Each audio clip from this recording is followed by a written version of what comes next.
મહેસાણામાં ઊંઝામાં ભેળસેળિયા તત્વો વિરુદ્ધ કાર્યવાહી કરવામાં આવી। મેં ગણાતી ક્લિનિકિંગ ફેક્ટરીમાં ફૂડ એન્ડ ડ્રગ વિભાગના દરોડા। ફેક્ટરીમાં વરિયાળીમાં ભેળસેળ થતી હોવાનો પર્દાફાશ। વરિયાળી પર કલર ચઢાવી વેચાણ કરાતું હોવાનો ખુલાસો। 140 કિલો પ્રતિબંધિત કલરનો જથ્થો મળી આવ્યો। રૂપિયા 3.30 લાખની કિંમતની 3548 કિલો વરિયાળી જપ્ત કરી। ફૂડ લાયસન્સ વિના જ સંચાલકોનો ગેરકાયદે વેપલો। જપ્ત કરાયેલા નમૂનાઓને લેબોરેટરીમાં મોકલવામાં આવ્યા। ફૂડ એન્ડ ડ્રગ વિભાગ દ્વારા ફેક્ટરીમાં દરોડા પાડવામાં આવ્યા ત્યારે 140 કિલો એડલ્ટ્રન્ટ કલર મળી આવ્યો હતો। ભેળસેળિયા તત્વોને જાણે કોઈ ડર ન હોય એ રીતે લોકોના સ્વાસ્થ્ય સાથે ખુલ્લેઆમ ચેડા કરી રહ્યા છે ત્યારે આવા તત્વો સામે કડક કાર્યવાહીની માંગ ઉઠી રહી છે।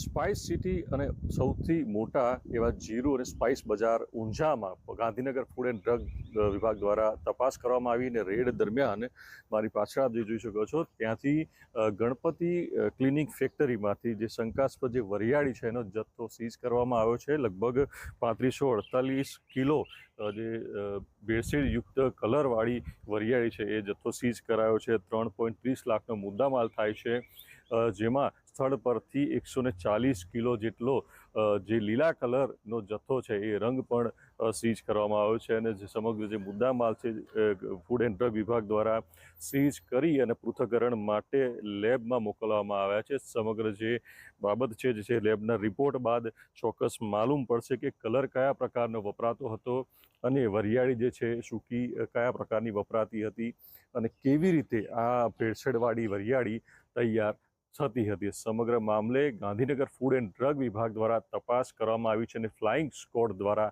આ તપાસ કરવામાં આવી હતી।